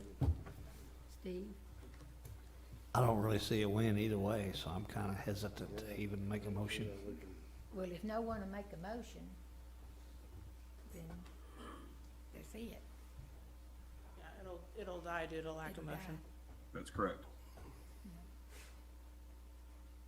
So which means that it doesn't get approved. it appears we don't. I'll ask one more time, do we have a motion? Okay. I think to remove everything from the property. Please don't look at me when you ask that. Yeah, I looked at Mr. Brittingham the whole night. He was just the one that was asking questions, that's what I say. if it's I am not- very if it's pro-business. I don't yeah, wanna if see it's- anybody have to leave Yeah, their business. I'll if be it- honest If with it's you. not approved, then, I mean, I'll have to sell it. You know, I don't know, So, I don't know what you have to do personally. I mean, somebody's gonna be able to answer that for you, but, you know, I hope you can do something, just keep going somehow. But those two things put together just didn't really make any sense to me. You really have two issues there, and we can't make one vote yeah. and address them I was, both. I was trying to tie two businesses to one. Right, it seemed to me rezoning. like there were two separate Yeah, issues. it's two separate businesses, Right. but two separate businesses, one owner on the same property. So that's the reason I was just trying to do it all as one instead of having to pay for the Right, fees right. several different times to be able to do this business there and then rezone it for this type of business and then rezone it for that type of businesses. I was trying to wrap it into one because, like I say, with the Durant sale barn, it's zoned Ag 1 C3 is the way. So So, I fell off of there, was, you know. so what has the way that it happened was here? zoned. The motion's just died tonight. So I need to, And as for what you have to do, that's gonna have to go through community development, I guess. So you do have one more option, doesn't he? Yeah, the only other option that I was gonna mention is being able to go and ask for the Board of Adjustment, for a variance. The only one that I could think of, just off the top of my head, is for the definition of a feedlot within ag. That would at least take care of that, but again, they have very specific things that they have to look at, so it's not just a give me. There's very specific, that's state statute that they have to follow. But I mean, that would be the only other one that I can think of off the top of my head that would at least take care of part of it. Yeah, I personally don't find the trucking business to be objectionable there, but the feedlot, I do. That's why we were wondering if we could bring the trucking Would he, business would he be able to back. do that next month for the rezoning to the I-2, is that what you said? Right, he would have to go on to we're at the March Planning Commission meeting before he'd be able to do anything with publication and all that. And that deadline's coming up pretty quick for the March Planning Commission. And then Board of Adjustment, would probably be February, for Board of Adjustment. Is Board of Adjustment the best way to go, you think, or? That's the only way really right now, I guess. Yeah, unless at least for the feedlot side of it, cause on that, there is I'm a talking specific. about the trucking side of it. And the trucking side of it, I'd have to do a little more digging on it and see what we could ask for a variance of. Right. And that's, cause you have to have a specific ordinance that you're asking a variance from, and I'd have to kinda dig on that one a little bit. Councilman Shearer, I'll just weigh in and say they're gonna have to ask the Board of Adjustment to allow a commercial enterprise to operate on an agriculturally zoned piece of property, and I don't know that the Board of Adjustment has that authority. I mean, You're they right, could, Tom. I yeah. don't think that they can do land use. I don't think BOA can do land use, if I remember right. I think it's usually setbacks and things like that, signs, but land use, I don't believe that they can touch. I'd have to confirm that, though. I would too, but that's ultimately what they would have to decide, is that a commercial enterprise that's non-agricultural related could operate on agriculturally zoned property, and if they could do that, it defeats the purpose of having zoning, essentially.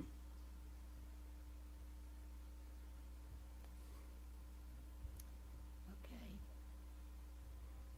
So I guess my question to Mr. Markham is do I need to remove everything from the property? Mr. Markham? I'm not an enforcement officer. He's gonna say yes, so. Based on the interpretations of the ordinances that we had before us, he would technically still be in violation of the cattle operation. So, yeah. Remove the cattle, do I fall back to the 7206? Since it does specifically say you can park on private property? I think so, Yeah. as long as it's parked. Yeah. Right. So I mean, And only parking. Because we don't have a specific ordinance against parking the commercial vehicles on that ag right now, do we? Not I that mean, I'm nothing aware that's in of. writing or anything. Not that I'm aware of. Okay. The So we couldn't 7206 force is. him off that part of it. Okay. Correct, Just- yeah, the 7206 is where that comes in as far as where you can park.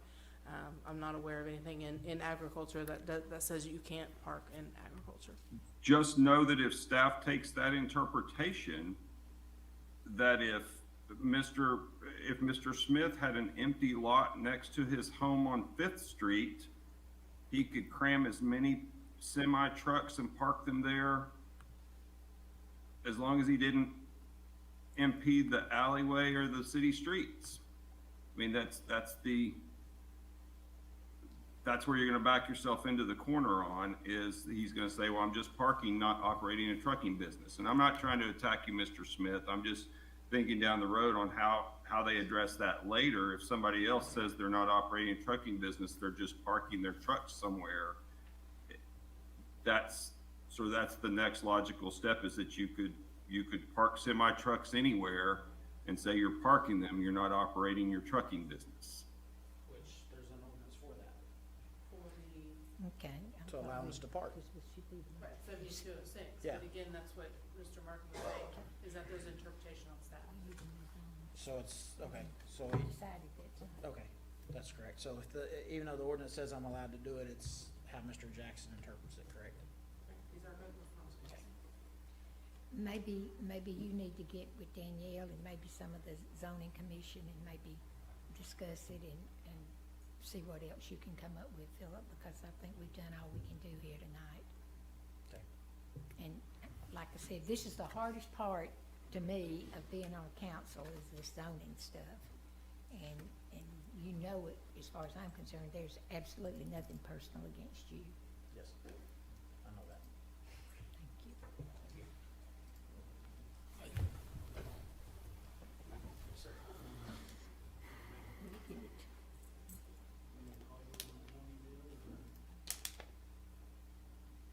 The trucks.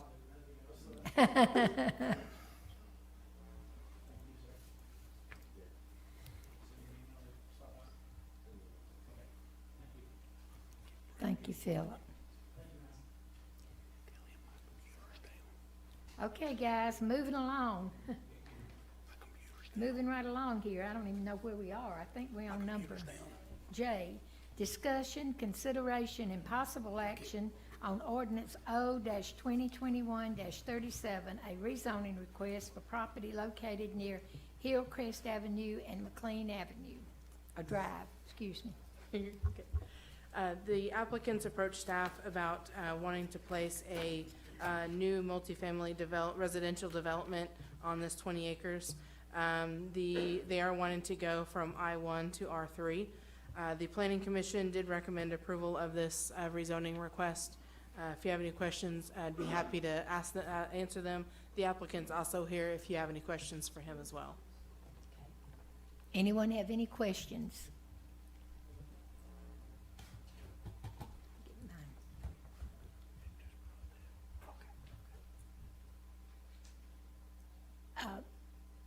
Anybody have any discussion? Do we have a motion?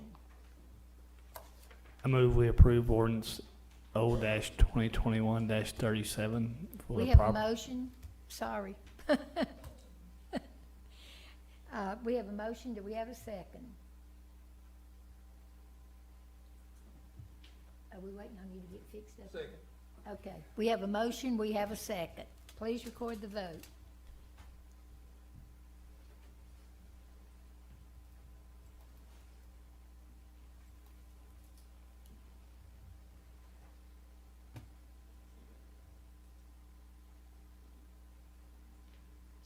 Okay, motion passes. We'll now move into the we do? Sorry, yes, there is an emergency clause Okay. on there. I apologize, I missed that. Okay, motion for emergency clause. I move we approve an emergency clause for the thing we just voted on. We have a motion, do we have a second? Second. We have a motion, we have a second. Record your vote.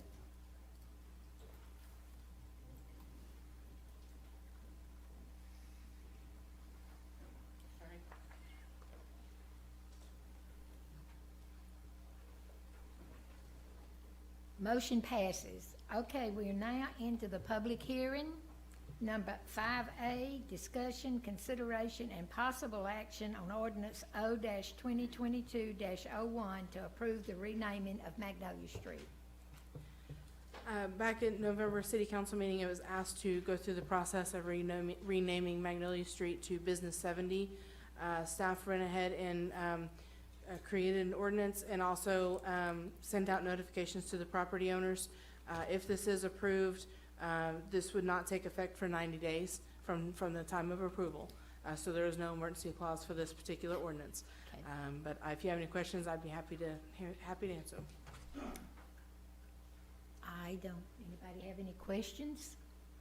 And since this is a public hearing, does anybody in the audience wish to speak?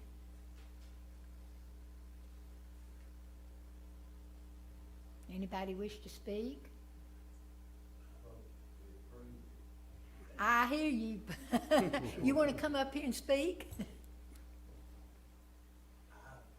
Come on, give us your name here. My name is Ronnie Aldridge. I operated salvage yard on Highway 70 East since back in the 70s. Too many years, Ronnie. Too many years. But, and that's always been Highway 70.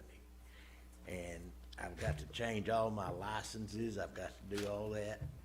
And I want it to go back the way it was. Okay, Or Business 70 would be fine with me. okay. So I vote to approve it. Thank you, Ronnie. Anybody else? Come on up, Mr. Miller.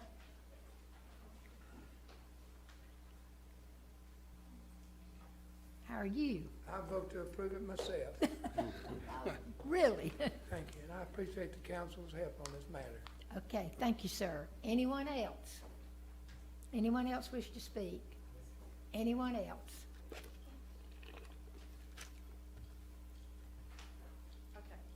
Deanna Bunch, and I've been here before. I do appreciate the service of all of the council people up here. Thank you very much for taking time, especially when I just watched what you did and what you had to do, and that was hard. And so, yes, I would like for you to approve this, because ever since that we made the change to Magnolia, there's not only been upheaval, but they can't get my mail straight. They just can't. I don't know why it ends up where it is, because I made sure there's great big signs that say 2620 Magnolia. My neighbor, not far from me, has a great big sign in front of his, "Can you see me now?" So we don't know what's going on with the mail or UPS.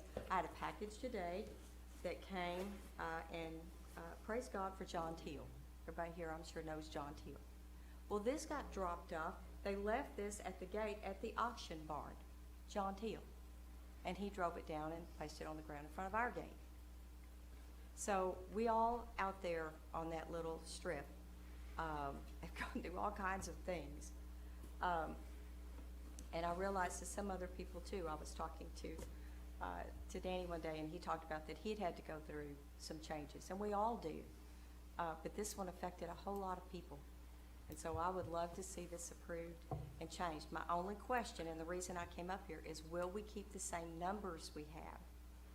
Is 2620 our 911 address? Because what I had before, 16514 US Highway, is what I went through when I was at Route 3, Box 69, and they changed it to the 911. And I didn't hear, but I assumed that this was 911. Is that what it will be, the Yes, numbers? Yes, ma'am, the numbers won't change, because that's based off a grid system for 911. Okay. All right, excellent. All right, thank you again very much for your time. I've seen your signs. I think they're really cool out there. Okay, I think I've asked 3 times if anyone else wants to speak. Anyone else? Anyone else? Any discussion? Well, we have a motion to close the public hearing. Don't we have to have, okay, we don't need a motion. Okay.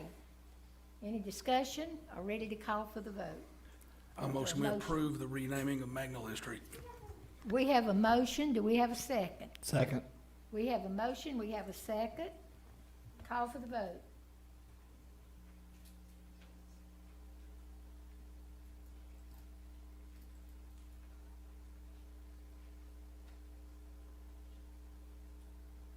Passes 5-0. Congratulations.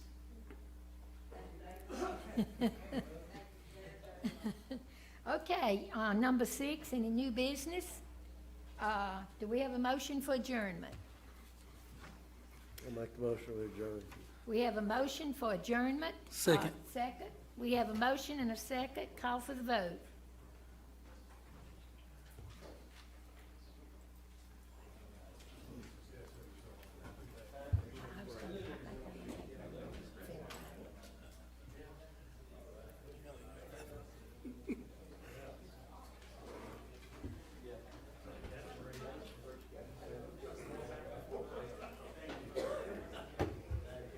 Boy, that's slow coming up there right now. It hasn't come up yet, huh? Okay, motion passes for adjournment. Hey, everybody, we're gonna take about a 5 or 10 minute break real quick.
familiar with them, but yeah, that's. Okay, we fix and bring this Yeah, meeting this back to got order. annual. You're gonna have to sit down. Yeah. Ronnie, be good. So be good.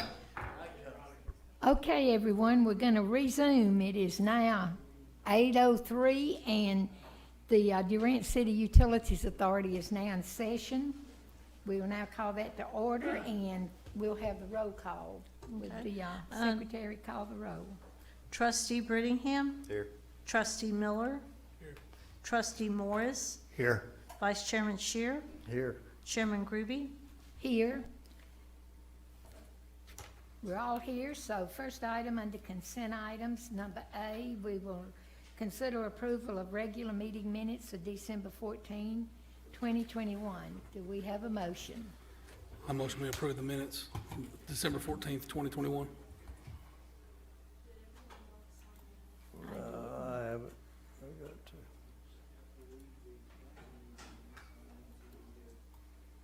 Oops.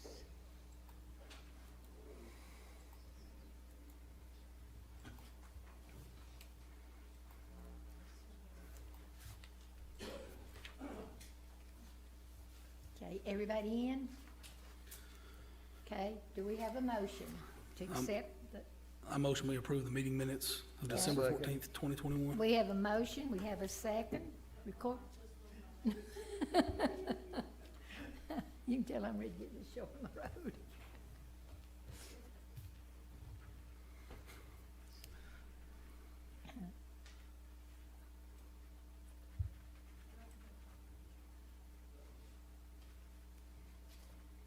Thought I was in. Mm-hmm. I'll do it again. Gotcha.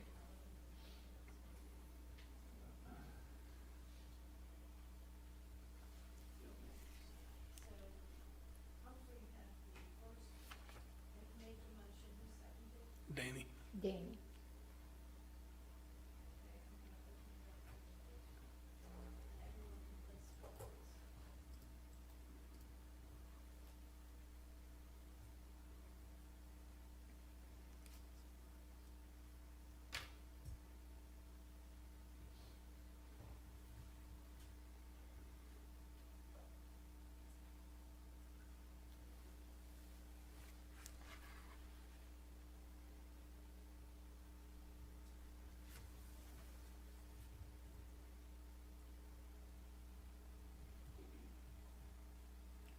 Okay, motion passes. Number 3, information items. If anyone has any questions on any of the information items, you may speak now. If not, we'll move on down to number 4, nothing under administration. Number 5, new business. Motion for adjournment. Make a motion, we adjourn. We have a motion. Do we have a second? Second. We have a motion and a second. Call for the vote.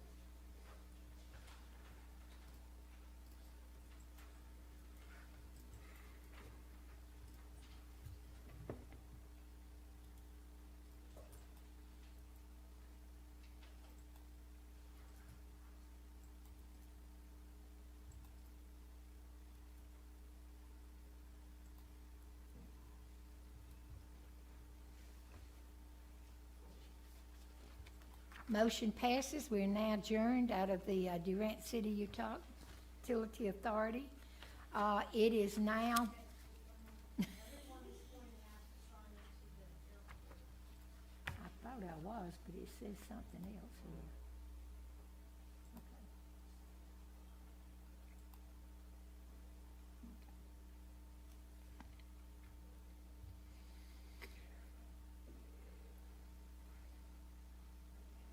Ready? Okay, it is now 8:07, and the Durant Airport Authority is now in session. Would the clerk please call the roll? Trustee Brittingham, Here. Trustee Miller, Here. Trustee Morris, Here. Vice Chairman Shear, Here. Chairman Groby. Here. Order of business, under consent items, first item, 1A, consider approval of regular meeting minutes of December 14th, 2021. Do we have a motion? I motion we approve the meeting minutes of December 14th, 2021. We have a motion, do we have a second? Second. We have a motion and a second. Call for the vote.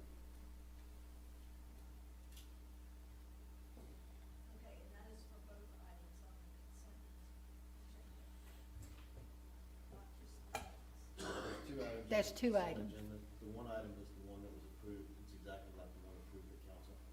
So, I think we vote So we can approve A and B. in consent, yes, ma'am, Okay, do we need to have a motion for that? to approve the consent agenda. Okay, we okay then.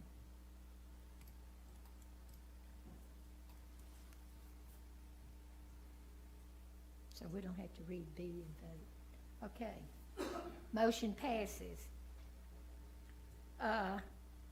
Going on down, I think since we're so late, we'll skip the airport manager's report, but we've read it. Great report.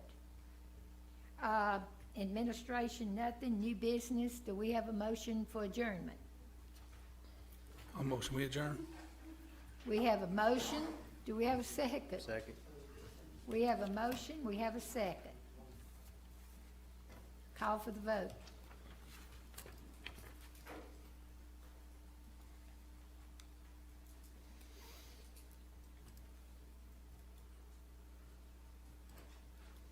Motion passes. We are adjourned from the Airport Authority. It is now 8:08.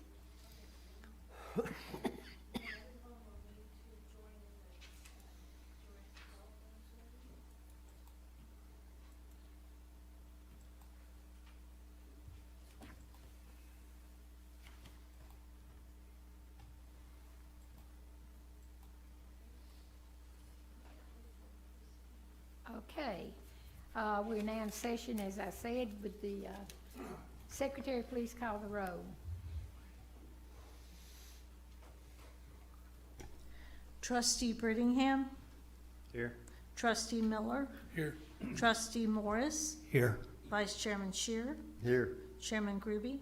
Here. One, order of business under consent. Number A, consider approval of regular meeting minutes of October 12th, 2021. Do we have a motion? Motion to approve consent item. We have a motion. Do we have a second? I'll second. We have a motion and a second. Call for the vote.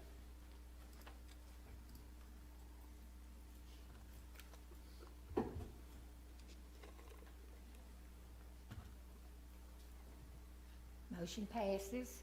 Next item, under administration, 4A, discussion, consideration, and possible action on the administration of the 5/8 cent sales tax for Independent School District Number 72. We're now open for discussion. I provided lots of historical information for this topic. The administration of the sales tax for the school, this authority was created specifically for that purpose. And it's never actually administered the sales tax. And I've done lots of research, got lots of documents on it. There's several concerns that I have. One of them being that basically changed the administration. Ordinance 1589 allowed for there to be a change in administration if adopted by ordinance. There was a sales tax agreement that was approved by the city council, not the development authority, that gave basically all administrative control to the school district for the sales tax, which goes against what the development authority trust indenture says and what the ordinance 1589 that adopted the tax says. The funds have never been audited. There is a state requirement for the funds to be audited if a trust indenture receives funds greater than $50,000 a year, or if the city receives funds greater than $25,000. So that sales tax should be audited just like our other funds that we receive sales tax wise and goes to things, and it's never been audited that we have a record of. So what I'm asking for the authority to do is tell me whether I should continue the research and how do we correct this and get it to where it's the right, administered correctly, the way the people voted for it to be done and the way the council established this authority to do.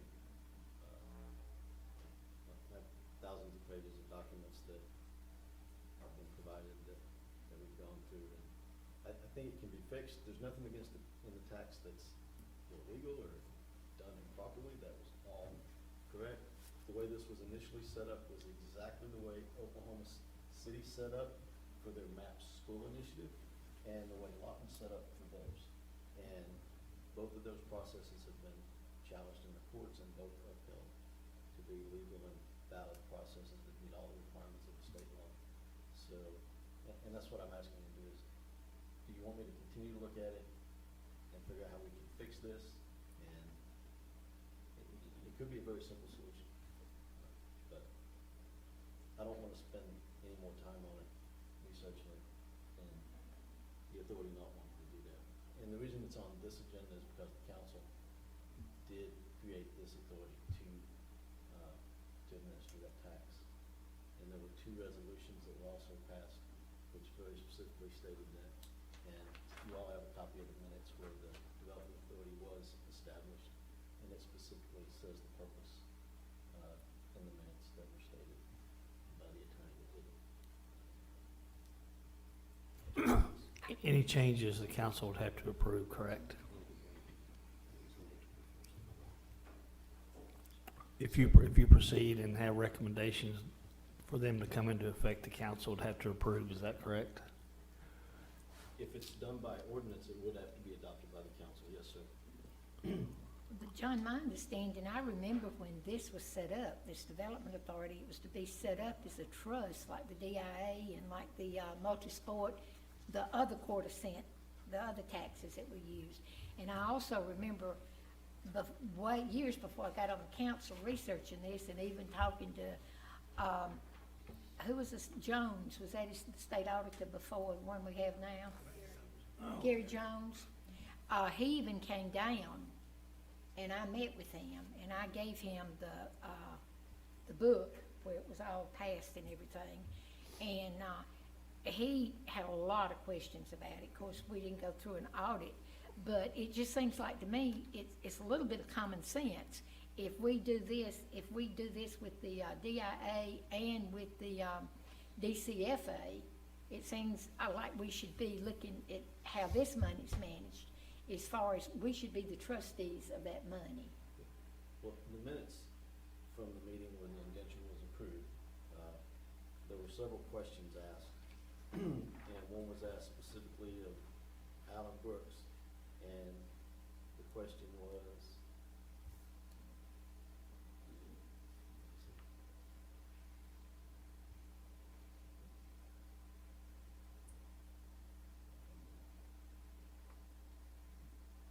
Alan said that,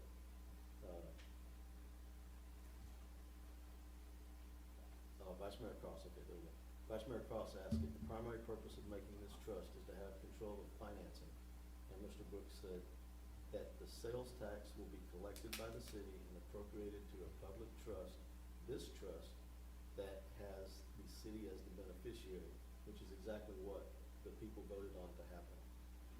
This trust will borrow the funds, and then the funds will be utilized as envisioned by the school district to construct the school. And it goes on to say, the position of the city is to assure that the tax monies are spent in the best interest of the citizens. Now, I don't think that the school district is not spending the money in the best interest of the citizens. I don't want anybody to ever think that. That's not it. For me, this is how it is supposed to be controlled, that was voted on by the people and enacted by the council. And that has not been followed. All the documentation that I can see. I personally feel like that we should give you the authority to at least find out. We need to know for sure if we are right, or if there needs to be some changes, we need to know that. We need to know what the real story is. That's all I got to say about that. Has city attorney looked at this? He has not looked at this information. And the reason I have not is he was sitting on the council when this was all enacted and processed. So I wanted to have an approach that he was not involved, something that he was not personally involved in as a council member.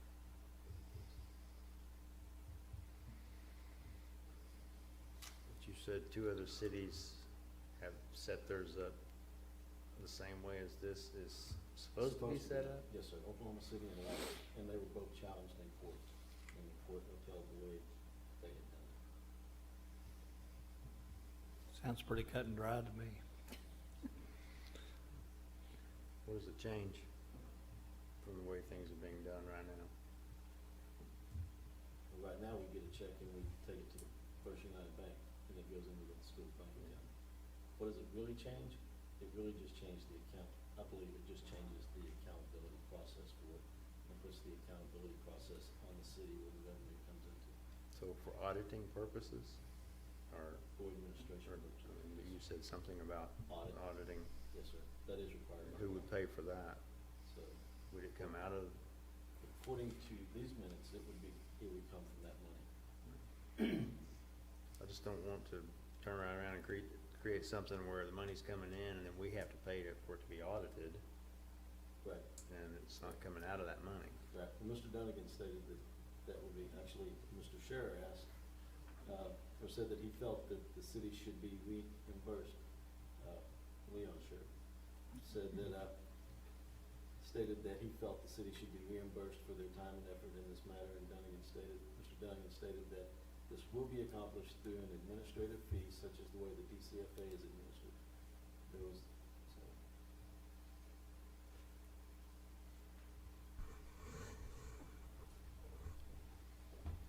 So much like the DCFA board, the Durant Development Authority Was the intent. is this board?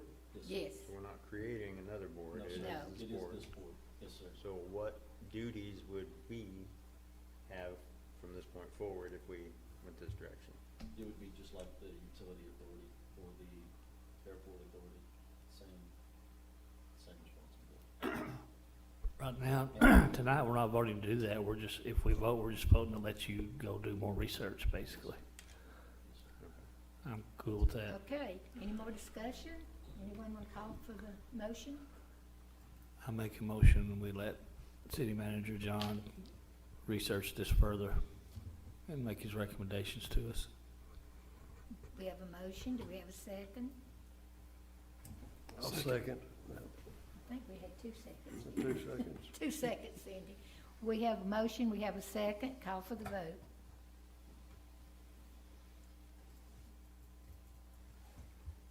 Oh, I'm not.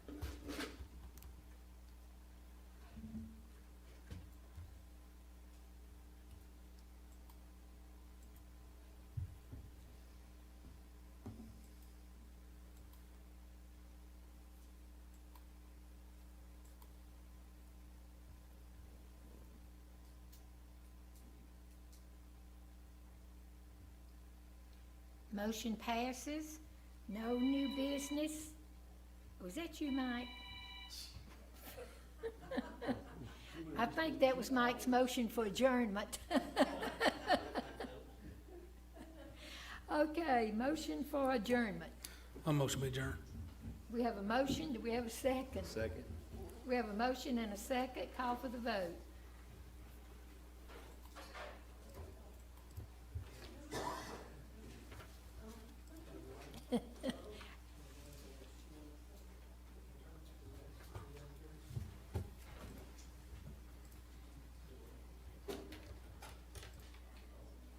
Motion passes. We adjourned.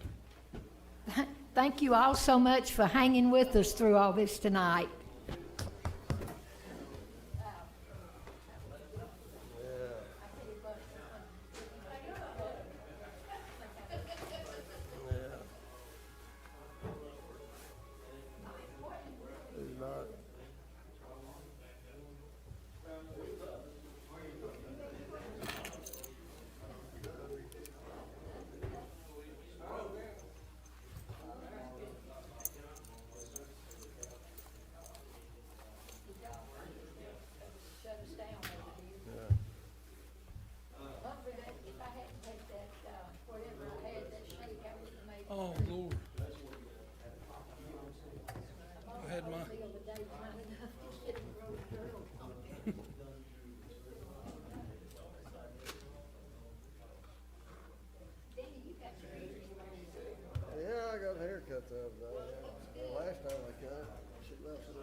see you